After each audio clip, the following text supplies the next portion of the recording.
السلام علیکم ورحمۃ اللہ وبرکاتہ۔ یہ دوسرا پارٹ ہے کربلا سیریز کا۔ الحمدللہ شہادت حسین، کربلا کا میدان، سادات کا گھرانہ، ان تمام تر چیزوں کو جاننے کے لیے آپ ہمارے ساتھ بنے رہے۔ حضرت سیدنا امام حسین رضی اللہ عنہ کربلا کے میدان میں کیسے پہنچے، کربلا ہوئی کیوں، اس کو ہم ڈیٹیل میں بیان کرنے جا رہے ہیں۔ آج کربلا سیریز کا یہ دوسرا پارٹ ہے۔ پہلے پارٹ میں ہم نے آپ کو بتایا تھا کہ کس طرح کے حالات بن چکے تھے۔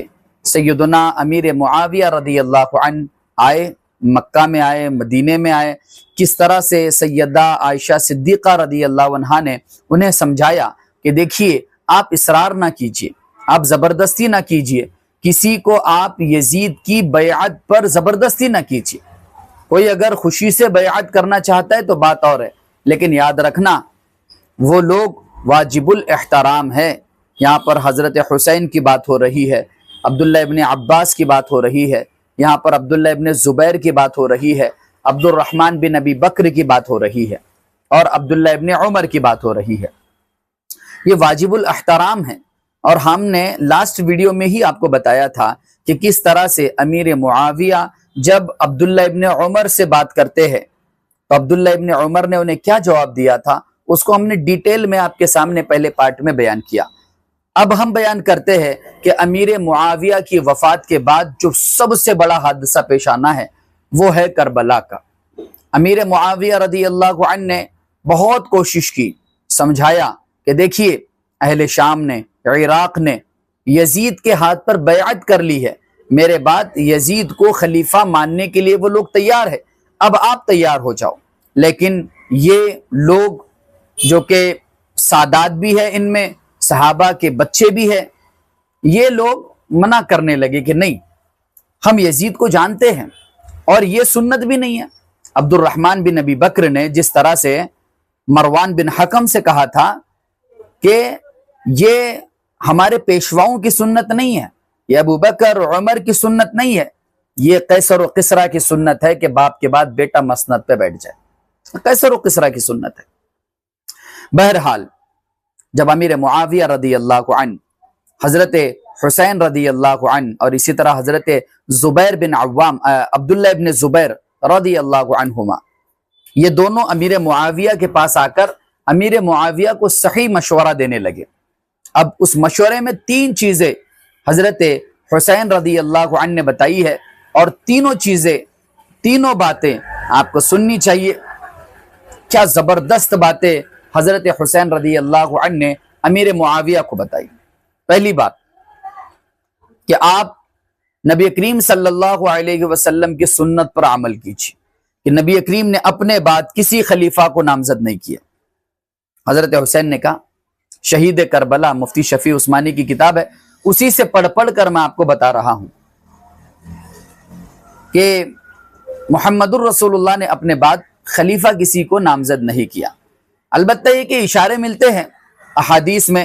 ایک بڑھیا آئی نبی کریم صلی اللہ علیہ وسلم سے پوچھنے لگی کہ میں آپ سے دوبارہ ملنا چاہوں گی، لیکن اگر آپ نہیں رہے تو پھر میں کس کے پاس جاؤں؟ تو اللہ کے نبی صلی اللہ علیہ وسلم نے اس موقع پر اسے کہا کہ ابو بکر صدیق رضی اللہ عنہ کے پاس جانا۔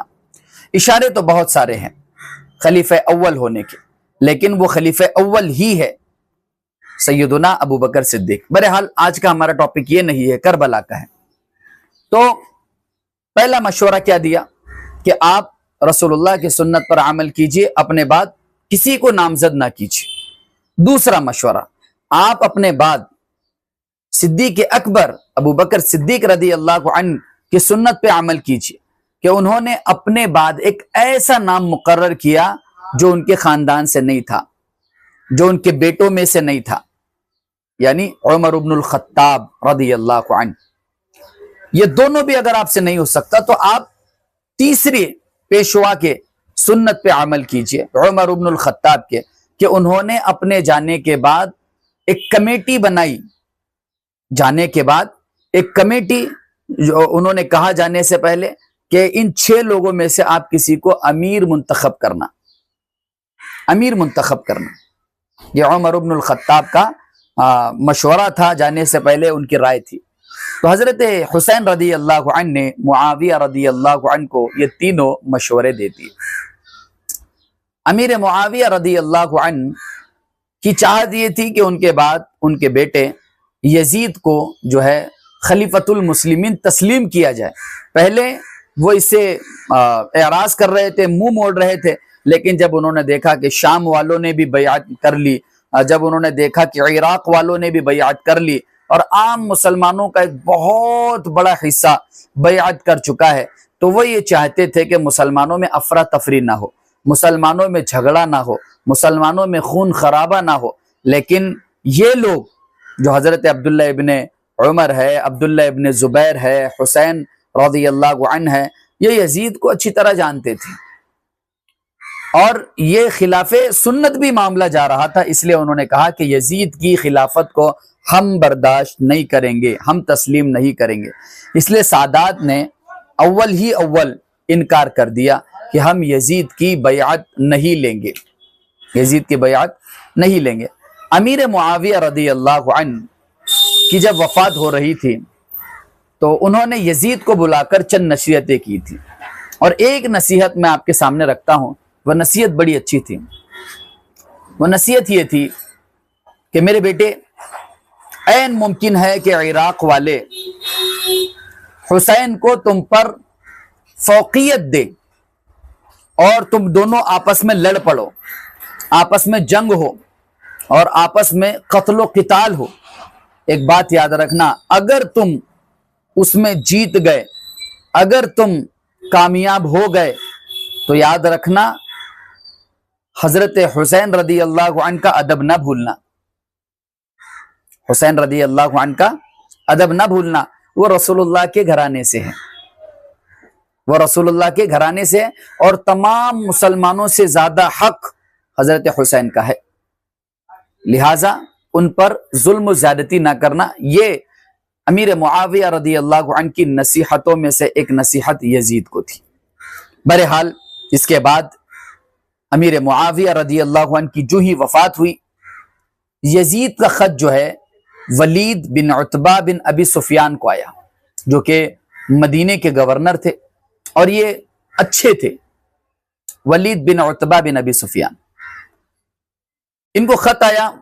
خط میں لکھا ہوا تھا کہ جلد از جلد آپ تمام تر جتنے بھی لوگ ابھی تک جنہوں نے میری خلافت کو، میری اس بادشاہت کو یا پھر میرے اس حکمرانی کو قبول نہیں کیا، بیعت نہیں کی، فوراً ان کو بیعت کرنے پر مجبور کرو اور انہیں یہ بتا دو کہ امیر معاویہ رضی اللہ عنہ اب اس دنیا میں نہیں رہے، وفات پا چکے ہیں. اب ولید نے مروان کو بلایا.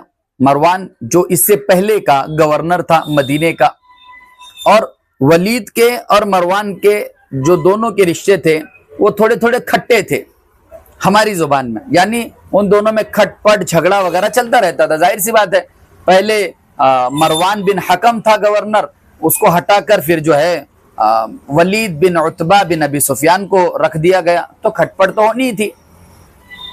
بلا کر مروان کے سامنے ولید نے یہ سارا ماجرا پیش کیا کہ ایسے ایسے جو ہے خط آیا ہے اور یزید نے یہ خط بھیجا ہے. جب اسے دیکھا گیا تو ولید نے یہ خط جیسے ہی مروان کو دکھایا تو مروان کے شیطانی دماغ نے ایک چال چلی. مروان نے کہا کہ انہیں بلاؤ، فوراً انہیں بلاؤ، ان پر پریشر ڈالو، ان سے بیعت لینے کے لیے کہو. اگر وہ بیعت قبول کر لے تو کوئی مسئلہ ہی نہیں، اگر وہ بیعت قبول نہیں کرتے تو موقع مناسب ہے، انہیں قتل کر ڈالو. آپ دیکھ رہے ہو یہ مروان بن حکم کتنی بڑی سازش کر رہا ہے حضرت حسین کے خلاف، حضرت عبداللہ ابن زبیر کے خلاف اور دیگر ان تمام تر لوگوں کے خلاف جو یزید کی بیعت نہیں کر رہے تھے. اب مسئلہ یہ آیا کہ ایک شخص بلانے کے لیے بھیج دیا ولید نے، ولید بن عتبہ بن ابی سفیان نے، کہ جاؤ حضرت حسین کو یہ اطلاع دو کہ ان کو گورنر نے بلایا ہے اور یہ بات ہے. تو گئے. حضرت حسین رضی اللہ عنہ کے ساتھ غالباً عبداللہ بن زبیر تھے. انہوں نے یا کسی اور صاحب نے یہ کہا کہ یہ جو وقت ہے یہ تو وقت گورنر کے بلانے کا نہیں ہوتا. ایسا کون سا ضروری کام آن پڑا ہے جو اس وقت وہ تمہیں بلا رہے ہیں؟ اب پتہ تھی ہر طرف افراتفری ہے مدینے کے اندر، اور یہ افراتفری تو حضرت عثمان کو شہید کرنے کے بعد سے ہی ہے. حضرت علی المرتضیٰ کو شہید کیا گیا، حضرت حسن کو شہید کیا گیا. اب کربلا کے میدان میں حضرت حسین رضی اللہ عنہ کو قسمت لے جا رہی ہے، اور ان تمام مخالفین کو جہنم میں ڈالنے کا فیصلہ بھی ہو چکا ہے جو حضرت امام حسین رضی اللہ عنہ کے مخالفت میں آئیں گے، جن کا تعلق اسلام کو بدنام کرنے سے، جن کا تعلق اسلام کے چہرے کو نوچنے سے. اب امام حسین رضی اللہ عنہ نے یہ کہا کہ میں اپنے ساتھ اپنے چند دوستوں کو لے جاتا ہوں اور اپنے دوستوں کو باہر ہی ٹھہراتا ہوں اور میں اندر جاتا ہوں. اگر کچھ گڑبڑ مجھے لگی تو میں فوراً مدد کے لیے آواز دوں گا اور فوراً آپ اندر داخل ہو جانا. بہرحال یہ بات طے پائی. اس کے بعد حضرت حسین رضی اللہ عنہ کمرے میں داخل ہوئے. دیکھا تو کیا، مروان بیٹھا ہوا ہے، ولید بیٹھا ہوا ہے، اور حضرت حسین رضی اللہ عنہ سلام کر کے داخل ہو کے بیٹھ گئے. اب ولید نے خط دکھایا حضرت حسین رضی اللہ عنہ کو.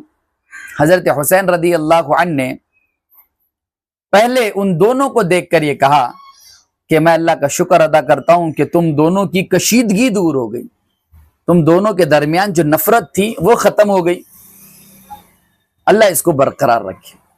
بہرحال جب خط دیکھا تو پتہ چلا کہ امیر معاویہ رضی اللہ عنہ کا انتقال ہو چکا ہے. اندازہ تو انہیں پہلے ہی ہو چکا تھا کہ اتنے رات میں بلانے کا یقیناً کوئی نہ کوئی مقصد ہوگا. پہلے ہی انہیں اندازہ ہو گیا تھا کہ ہو نہ ہو امیر معاویہ اب اس دنیا میں نہیں رہے. تو بلا کر کہنے لگا، مروان کہنے لگا کہ اب جو ہے آپ یزید کے ہاتھ پر بیعت کر لو. ولید بھی کہنے لگا کہ آپ جو ہے یزید کے ہاتھ پر بیعت کر لو، اس کو خلیفۃ المسلمین تسلیم کر لو. حضرت حسین رضی اللہ عنہ نے کہا کہ میں وہ شخص نہیں ہوں جو بند کمرے میں بیعت کروں گا. آپ مسلمانوں کو جمع کیجئے، ان کے سامنے یا تو میں بیعت کروں گا یا تو میں انکار کروں گا. اب ولید تھوڑا اچھا تھا تو ولید نے جو ہی حضرت حسین رضی اللہ عنہ کی یہ بات سنی وہ مان گیا. وہ مان کر کہنے لگا آپ جیسا چاہو ویسا ہوگا. اس پر مروان جو ہے وہ ولید کو غصہ کرنے لگا کہ موقع مناسب ہے، حسین کو جانے مت دو. حسین اگر چلا گیا یہاں سے تو حسین کبھی ہاتھ نہیں آئے گا، یا تو بیعت ہوگی یا تو قتل ہوگا. اس پر امام حسین رضی اللہ عنہ نے ولید کو جواب دیا کہ تم مجھے قتل کرو گے، تم مجھے قتل کرو گے. یہ کہہ کر جو ہے امام حسین رضی اللہ عنہ باہر نکلے. اب باہر نکلنے کے بعد حضرت حسین رضی اللہ عنہ کو یہ پتہ چل گیا کہ اب جو ہے یہاں پر ٹھہرنا یہ مسلمانوں کو آپس میں جنگ میں مبتلا کرنا ہے. اب جا کر اگر مسلمانوں میں اعلان کر دیا اگر حضرت حسین نے کہ یہ لوگ میرے پیچھے پڑے ہیں، مجھے قتل کرنے میں لگے ہوئے، تو پورا مدینہ ایک جٹ نہیں ہوگا، ہوگا یا نہیں ہوگا. بہرحال عبداللہ ابن زبیر حضرت حسین رضی اللہ عنہ نے اب مکے کی طرف ہجرت کے بارے میں سوچ لیا. اب مکے کی طرف جانے کے بارے میں سوچ لیا کہ چلو اب مکے کی طرف جاتے ہیں. عبداللہ ابن زبیر رضی اللہ عنہ اپنے ماں اہل و عیال جو ہے اور اپنے بھائی کے ساتھ وہاں پر مکہ پہنچنے لگے. اب جب یزید کو یہ پتہ چلا کہ ولید بن عتبہ بن ابی سفیان ناکام رہے حضرت حسین سے بیعت لینے میں، تو یزید نے اس شخص کو برخاست کر دیا. ولید کو برخاست کر کے ولید کی جگہ عمرو بن سعید بن اشد ایسا کچھ نام ہے اس کا، عمرو بن سعید تو ہے، اس شخص کو مقرر کیا. اور عمرو بن سعید نے مقرر کیا ایک افسر جس کا نام تھا عمرو بن زبیر، جو کہ عبداللہ بن زبیر کا بھائی تھا. اور ان دونوں کے درمیان، عمرو کے درمیان اور عبداللہ کے درمیان جھگڑا تھا، جس کی وجہ سے عمرو فوراً تیار ہو گیا. عمر جو ہے فوراً تیار ہو گیا اور 2000 کا لشکر لے کر حضرت زبیر کے پیچھے پڑ گیا. ایک شخص نے بتلایا بھی انہیں کہ دیکھیے کعبہ وہ جگہ نہیں ہے جہاں پہ قتل و قتال کیا جائے، جہاں پہ خون ریزی کی جائے. یاد رکھو کعبے کی حرمت کو باقی رکھو. تو باہر سے ہی 2000 کا لشکر ایک شخص کو بھیج کر بتانے لگے کہ تم سیدھے سے باہر آ جاؤ، ادروائز پھر جھگڑا ہوگا۔ ایسے حالات تھے کربلا سے پہلے کے۔ یہ تمام حالات آپ کو پتہ ہونا چاہیے، اس لیے تو میں ڈیٹیل میں آپ کو بتانے کی کوشش کر رہا ہوں۔ ایک شخص جب حضرت حسین مدینے سے مکے کی طرف جا رہے تھے، ایک شخص کا نام آپ یاد رکھنا، عبداللہ بن مطیع۔ یہ شخص راستے میں ملا حضرت حسین کو، حضرت حسین سے پوچھنے لگا کہ آپ کہاں جا رہے ہو؟ حضرت حسین نے کہا کہ میں تو مکے کی طرف جا رہا ہوں۔ پھر عبداللہ بن مطیع نے پوچھا کہ پھر اس کے بعد آپ کہاں کا رخ ہے؟ حضرت حسین رضی اللہ عنہ نے کہا کہ ابھی تو مکے کا ہی رخ ہے، انشاءاللہ وہاں سے میں استخارہ کروں گا، پھر وہاں سے میں کہیں اور کے بارے میں سوچوں گا۔ حضرت عبداللہ بن مطیع نے کہا آپ کوفہ نہ جانا، کوفہ کے لوگوں نے آپ کے والد کو دھوکہ دے دیا، کوفہ کے لوگوں نے آپ کے بھائی کو دھوکہ دے دیا، لہٰذا آپ کوفہ والوں کی باتوں میں آ کر اس منحوس شہر میں داخل نہ ہونا جس منحوس شہر نے آپ کے والد اور آپ کے بھائی کو نگل لیا۔ بہرحال یہ بات ہوئی، پھر اس کے بعد جو ہے حضرت حسین مکہ کی طرف رواں دوا ہوئے۔ آپ سوچ سکتے ہو حالات کیسے تھے۔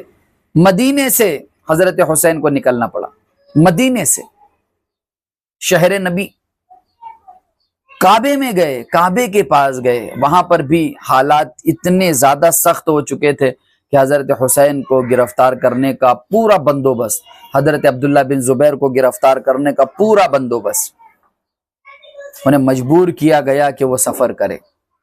پھر اس کے بعد کوفہ والوں کی مکاریاں، کوفہ والوں کی چالاکیاں اور بزدل لوگوں کی شرارتیں، ان منحوس لوگوں کی وہ پلاننگ اور سازشیں جو ہے آخر کار رنگ لائی۔